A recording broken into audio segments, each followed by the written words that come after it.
Now then, and welcome back to today's Saturday Sports Spectacular.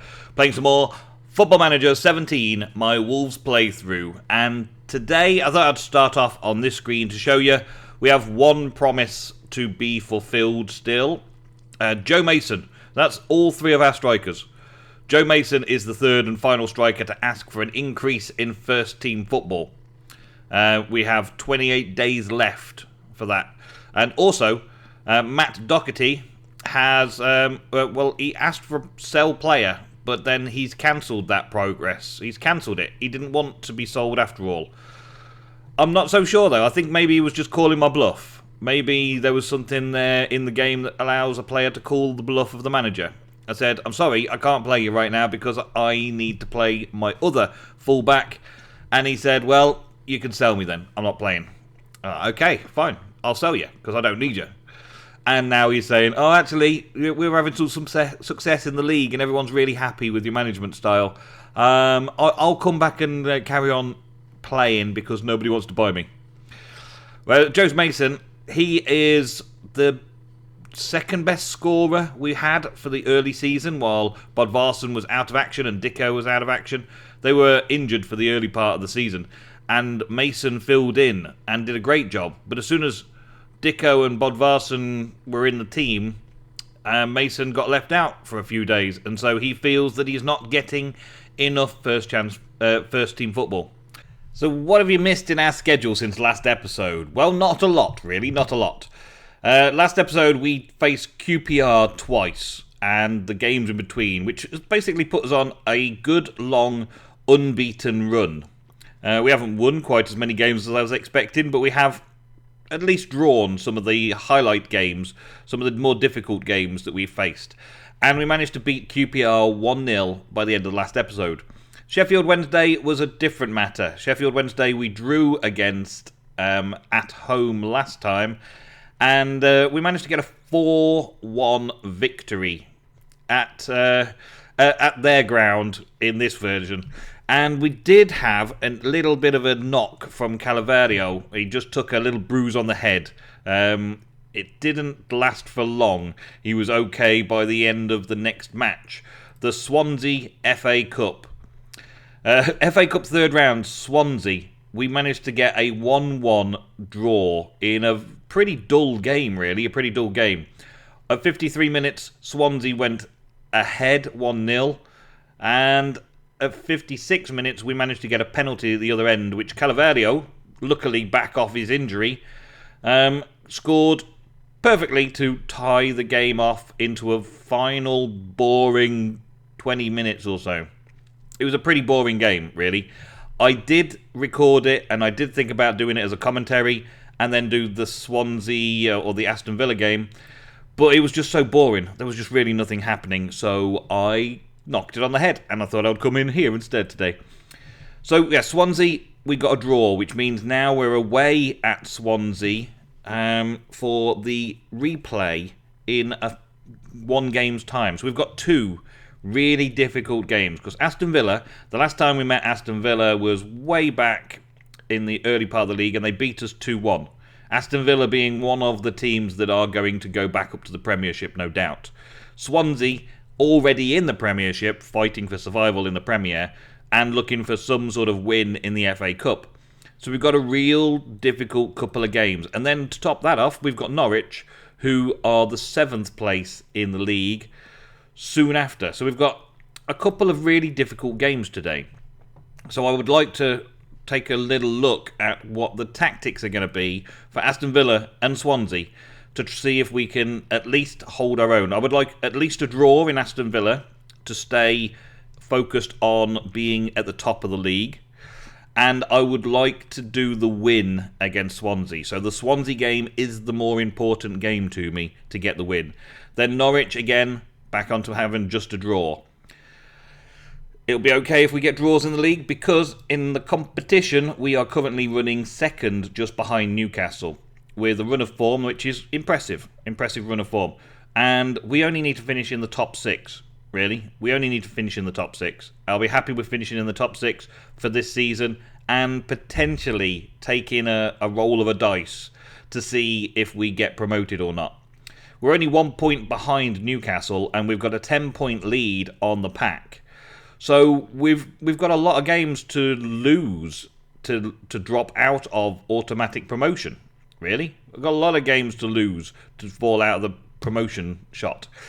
And they've got to win lots of games. So Aston Villa is a very important game because it'll give them 3 points and deny us 3 points. If we get a draw against any of our league matches just recently, then they've basically got to get lots of wins in order to knock us off the top spot. And who knows, Newcastle may lose a few games and drop back a couple of points as well. Either way, I am focused on the Swansea City FA Cup as my next big game. And the Aston Villa match, I'm just going to play for a draw. So, tactics-wise. And I should probably tell you a bit about the transfer window that's been opened up as well, actually, before we go on to that. The transfer window opened up on the 1st of January. And now we're into mid-January. And already I've been doing lots and lots of transfers, okay? Lots of transfers. We've currently got Sylvain Desandez, a young French player that we've had on our books for a little while, who is nearly running out of his contract, and already we've had offers from a couple of French teams to pick him up at the end of his contract. I don't know really if I want to keep him on. He's okay. Left defence. I think I'll just let him go at the end of his contract and they can go to a French club. I don't see any reason to keep him on, really.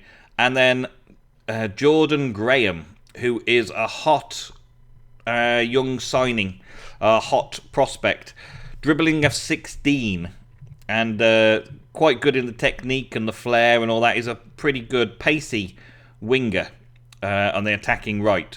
But at the moment, we've got a very good winger in Calaverio.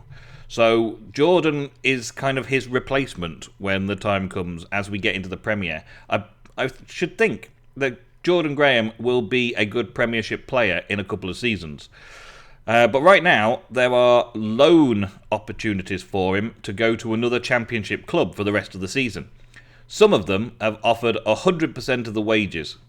For like Blackburn, 100% of the wages, 100% went unused. So just going to be 100% of the wages, first team regular. Yes, all day, every day. That's the sort of loan that I want to send that player out on. Because I want to use him in the Premiership when we get promoted, either this season or next season, or the one after that. Brentford, 0% wages, 0% unused. They just want a free player. No, I'm not. I rejected all the loans that offered not all of the money. So only the 3 that have offered 100% wages, 100% all the time, I've accepted. But first team regular was the one at the top there that I registered first. This one's squad rotation at Fulham, and this one is squad rotation at Sheffield Wednesday. Decent clubs for him to go and play first team football at. Blackburn, decent club for him to go and play first team football at. I hope he goes away on his loan and has a lot of fun over there, because I need him to be as good as possible for getting into Calaverio's slot in the team or Costa's slot in the team, because Helder Costa is still just on loan. I've not been able to get Helder Costa to sign a contract from SLB. SLB being our parent club, as it were. Parent club in the Portuguese Premier League. And they've got a lot of good players, and we've bought a lot of players from them already. We've gained a few loans off them already. We're doing trades with them quite regularly. And when I was just checking through, I found another player that was now put on the transfer sheet by them, and I snapped him up. It was a tough one, actually, to get. Here he goes. Adel Tareb. Adel Tareb. He's played many times before. Let's have a little look at his career stats. He was playing for Racing Club Lyons in France. Then he came to Tottenham, England, and had only 6 appearances. He was a 2 million loan in then. Then he went loaned out to QPR and had 7 appearances and 1 goal. Back to Tottenham for a season, no appearances. Then QPR, this is kind of where he had his season, when he went back to QPR. The Championship and then promotion to the Premiership, and then back down into the Championship before he was sold off again to Fulham, or loaned off in Fulham. But over that course, those 2 seasons, the winning season, the promotion season, he scored, out of 44 appearances, scored 19 goals from the attacking centre midfield role. And I think he's quite an impressive player. He's probably above our standard, really, in Wolverhampton, so I'm hoping that he's going to be great. He's also been and played at AC Milan in the Serie A as a loan for 14 appearances, back at QPR for a season, and then he went over to our parent club, SLB, in the Portuguese league, second league and Premier League. Didn't really have much of a career there either, but he went there on a free. Played a few games for them, like 2 games, 2 assists, a 7.15 average rating. But they've got much better players on their team, so I presume they just wanted to transfer him off in this transfer market. And I spotted, because they are the parent club for Wolverhampton, and picked him up for 425,000, which is a small margin of what he's worth, but they were only asking for that much. And because we have an agreement with the club, I think the director was able to just sort of force it through. They picked him up on a free, so they've made $500,000 in profit. And he hasn't really had a great career. He hasn't really had a great career for such a good player. I don't know why or how we're going to deal with this, and whether or not he's going to be a good signing for me. But he is worth 3.6 million, and we picked him up for less than $500,000. He has got a dribbling skill of 18, first touch 17, long shots of 15, passing of 15, technique of 18, the vision of 14, flair 13, composure 14, decisions 12. Not exactly pacey, but 11 and 12 is still a decent pace. Overall, very, very, very, very high stats in a certain style of play. In the centre attacking midfield, or we could play inside forward on the left, or we could even have him inside forward on the right if we really wanted, which means he's got options to move around a little bit. With the finishing of 10, I'm expecting his long shots to actually kick in as the main way he's going to score some goals from the centre attacking midfield. So in my tactics, the Timberwolf tactic, which has this centre attacking midfield, he is now going to be that player. As for other changes, there's quite a few players on the unwanted list for the director of football, Kevin Theowell, to get rid of. I basically went through to try and thin out the club. When I first started at the club, I bought in a load of free transfers, and we've been paying their wages. There's also lots of appearance fees and contracts of people who just don't deserve a place in the team. So I've put a great amount of time going through the under-18s and the under-23s and throwing away some players into the unwanted pile to see if we can raise some funds to be able to limit our wage budget and raise some funds to get some other players sorted out. Some of these that I brought in at the start of the season actually haven't been developing at the club at all, or been pretty much failing.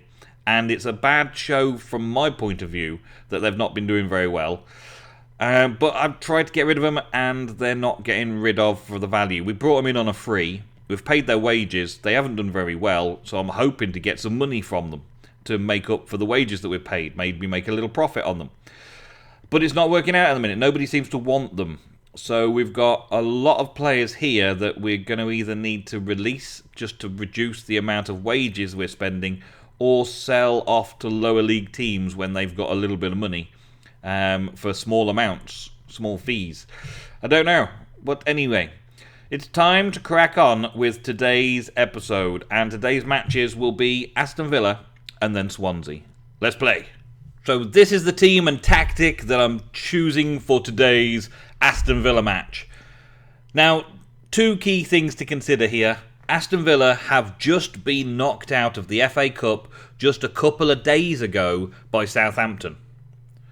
And we are playing in a couple of days in the FA Cup against Swansea. So they're coming off a defeat in the FA Cup, and we want to go into a victory in the FA Cup. At the moment, Aston Villa stand a chance equally with us to get promoted. But what I want to do with this match is deny them 3 points. I want to deny them 3 points while resting my players ready for the FA Cup match in a couple of days. So resting Silvaro and Cody and Price from the midfield, Costa from the wing, and Bodvarsson as my striker are all resting. Also, Mason, who's been moaning about not getting enough first-team football, is playing today as the striker role. I've brought John on as the winger to rest Costa.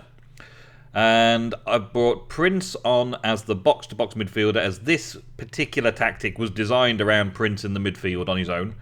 Sass and Poyet, defensive midfielders, because I plan on using an attacking strategy against Swansea, so therefore I won't be using defensive midfielders. So both of them get out in today's match. Borthwick Jackson is on instead of Silvaro because, well, he's still a very, very good left-back.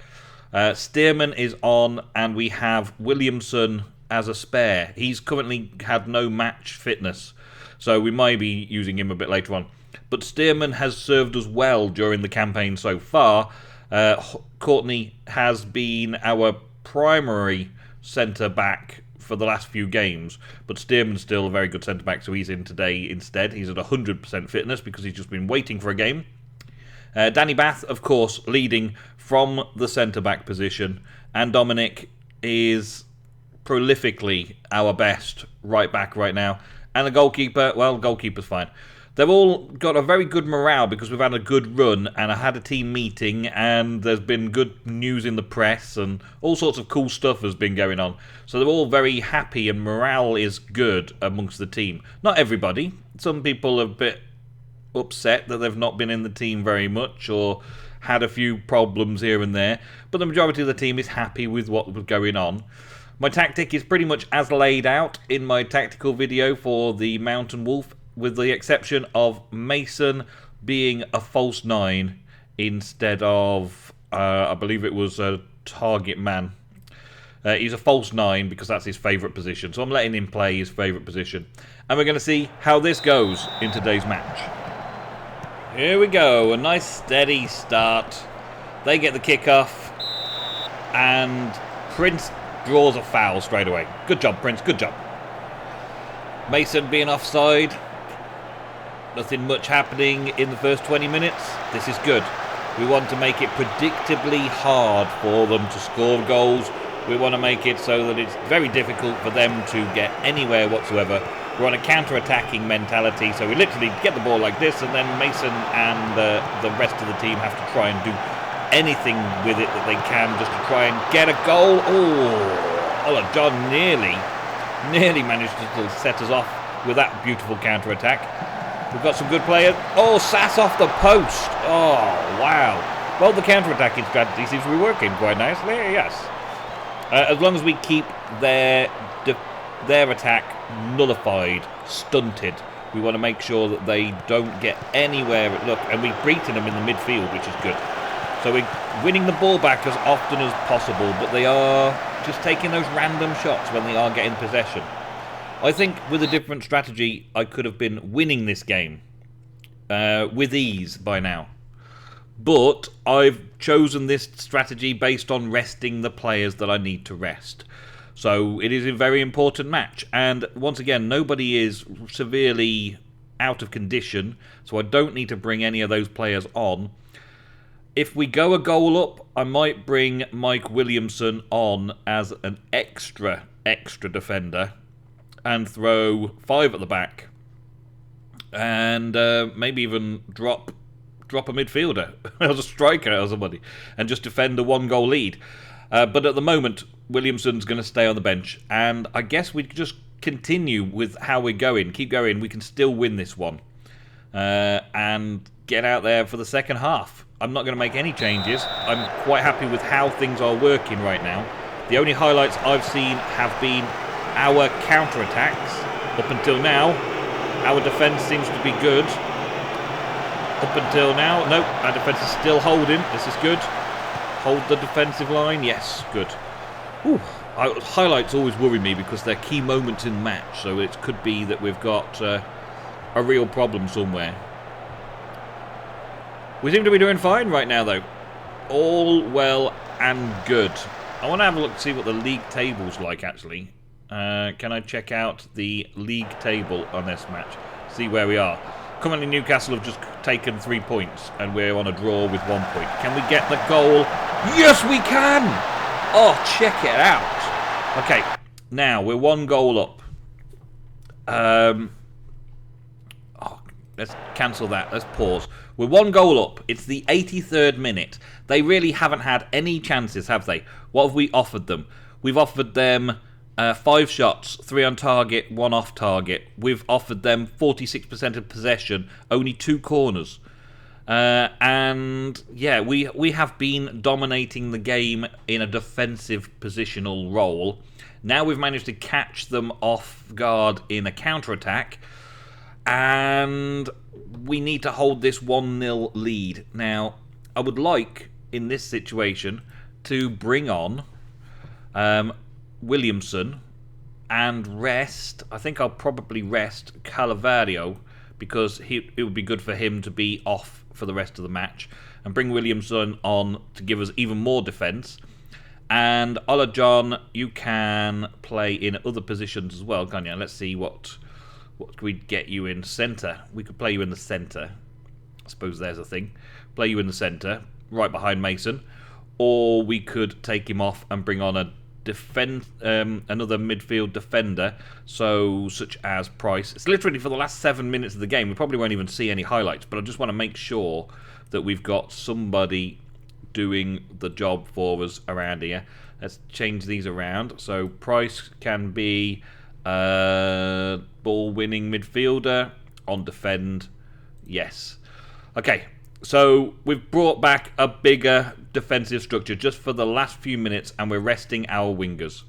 And that's all there is to it. We're just resting our wingers with this formation and giving Mike Williamson a little bit of match fitness because he has not yet been able to play because the whole season he's been out with an injury.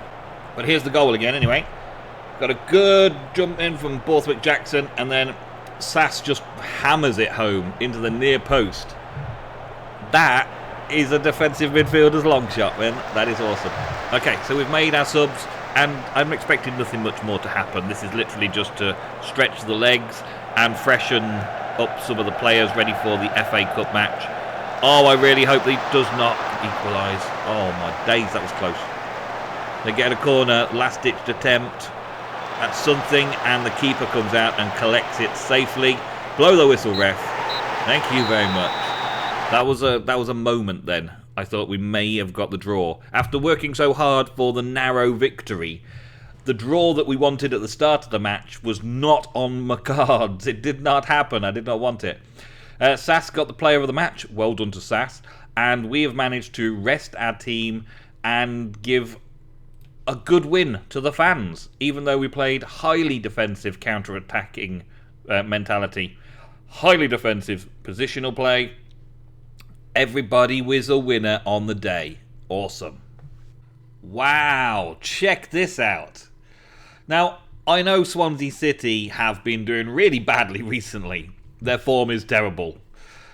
But to put the Wolves team second in the Championship as the favourites against Swansea, 16th in the Premier Division, is a little bit weird. I guess it's all because of their current trend in losing or drawing games and our current trend in winning or drawing games. So, Swansea City are the underdogs in the contest against Wolves. I am looking forward to thrashing a Premiership side just to see if our team is able to. This is the match we've all been waiting for. I was worried about playing a game on Saturday and then playing another game on Wednesday before playing another game on Saturday. But the guys have bounced back from the game on Saturday. Their fitness levels are immensely awesome. Everybody who I play in my team has basically back up into the 90s for their fitness levels, which is awesome. Unfortunately, something I hadn't noticed was Carl, my goalkeeper, is on international duty today. He left after the weekend's match and went on international duty. Dicko was on international duty from before the match, which was fine because Mason could step in and have a day at the races.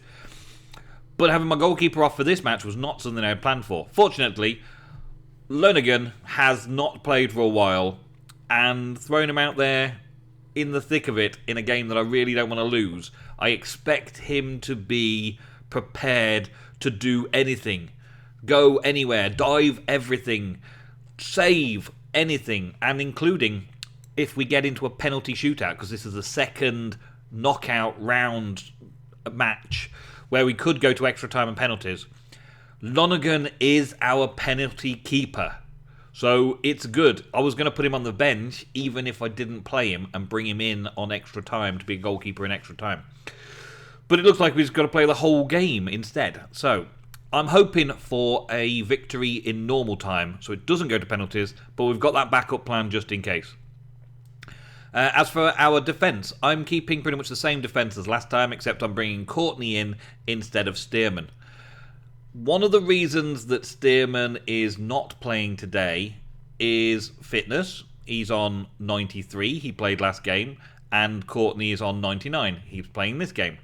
But I think the main reason I'm playing Courtney as my main centre-back in that role is because the young star of the future, 21 years old, needs all that experience to gain momentum and be a first-team player forever. Whereas Stearman, even though in reality I think Stearman's been taken on as a permanent centre-back for Wolves, he's currently just on loan from Fulham in this save. So at the end of his loan, I've got to rely on Courtney. So I'm putting Courtney out there to get Courtney better rather than using the loanee more often, right? Just as simple as that.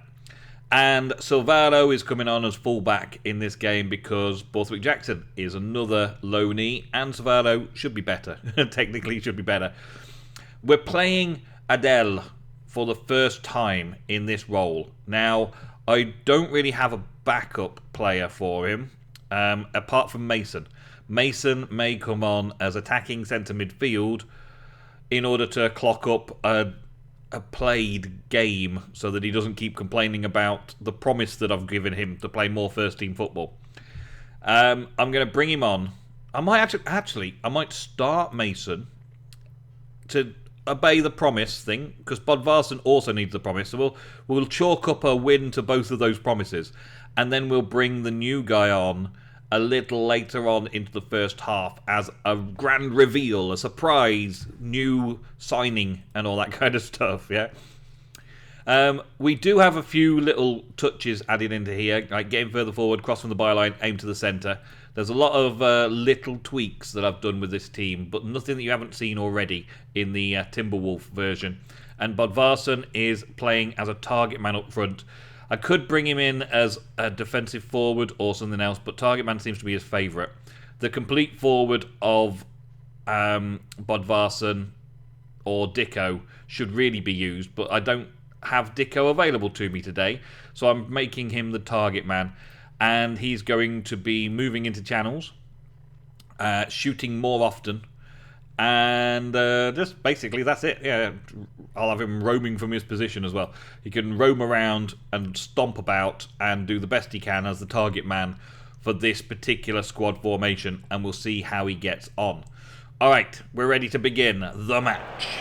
Okay, so let's get the game underway. A must-win FA Cup tie, and hopefully we're going to get off to a good start here because the highlight's in our favour. Carvalho out to the wing back into Bodvarsson's goal within 10 minutes. What a cracking goal to put him back on the map for the team.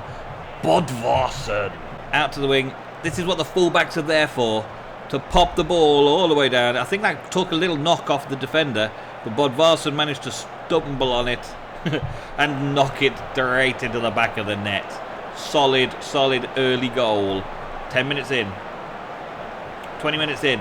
No more. No more, no more. We're currently getting 65% of the possession.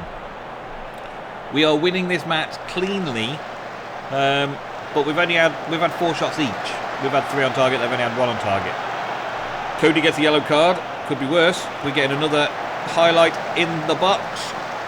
Oh, but we're getting caught on the break here. We're getting caught on the break. Close them down, boys.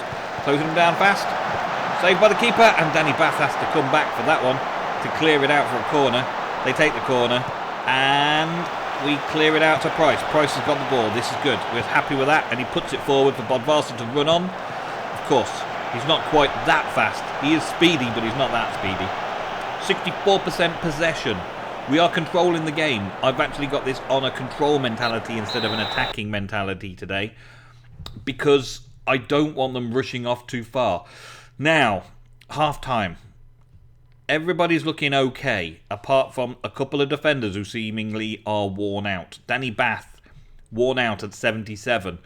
I may need to bring on Stearman for Bath, which means that Cody would then be the captain of the team for a little while. It's just a precaution to make sure we're solid in the back. Just make sure we're solid at the back defensive-wise. I could even change the team formation now. I don't think we're going to score too many more goals. Mason has had a 6.6 game there. So I'm going to bring on our new signing and bring him out to test the water a little bit and see what he can do.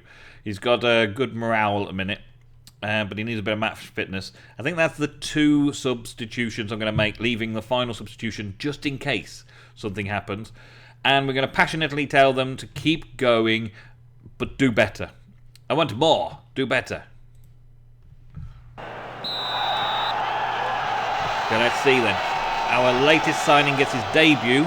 I'm actually going to think a little bit about dropping these back now. Savaro on fullback defend and Dominic on fullback defend. I'm going to sit them back on defensive duties. I'm not going to push them up anymore. I don't need them to go up and overlap. I need them to hold back and make sure they don't get a goal back. We do not want an equaliser. We want to control our victory. Control the win. Yes, that's good. We're through again. Costa through to Bodvarsson. Bodvarsson up to Price. Price through to Cody. Cody back to Price. And we're tapping it around nicely. He loses the ball on his debut. First chance he gets to do something impressive. And he loses the ball.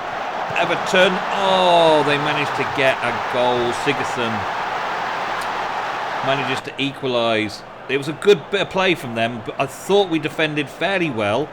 We were keeping track of most of them, but Sigerson just managed to find a little bit of space at the penalty spot. 1-1. Okay, so now let's switch the tactics around again. Let's put them back up to attacking formation. We'll put them back on automatic and get them back forwards again to do some more attacking and try and get a goal back on the overlap. I brought the defenders back to try and defend a little bit harder, and it's not worked at all, is it? But Dominic managed to get the first assist, so let's hope for the best there. For 76 minutes, let's make a substitute and bring on a left back. We'll bring on Borthwick Jackson in the left back role. Silvaro will switch sides. And Borthwick Jackson can come on because he's looking knackered now on a 64. So we'll swap around a little bit there. Confirm that. Book in for Savaro. Okay, well, after that we do a little swap them around a little bit. See how it goes. That's our final substitute. And it looks like we're going into extra time. Oh, man. Okay, so the team is fairly fit looking. We're looking okay. I can't do any more substitutes as far as I'm aware. I don't believe I can. No, I can't do any more substitutes. I didn't think I could. I was just checking that there was no special rules for extra time. I'm going to passionately tell them, keep going out there. You can still win this tonight. Give them a passionate upgrade and start that extra time phase. I don't actually know who's in for penalty shootouts. I don't know who's in the penalties. But let's just hope that we do not lose out to this Premiership side. If we do, it's going to be a bitter defeat, but I think we've done really well. That was a good close one, that was, wasn't it? I think the fact that our secondary goalkeeper is on the field is good for the penalty shootout, but that's why we've lost the match so far and it's become 1-1. That's the first half of extra time. Okay, it's running down. It's running down into penalties. There's nothing I can do to change tactics, really. Let's just...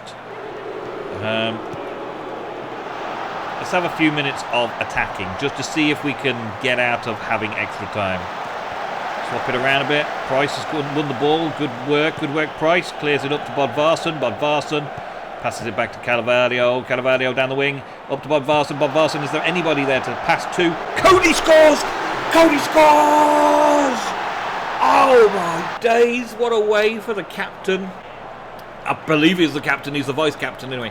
What a way for the vice-captain to put his mark on the game. No one was marking him, no one was setting him up. Looks like we don't need that penalty shootout after all. Oh my days. Stearman's had a broken nose. Courtney's had a broken nose. Oh no. Okay, I'm going to take him off at the end of the match then, I guess.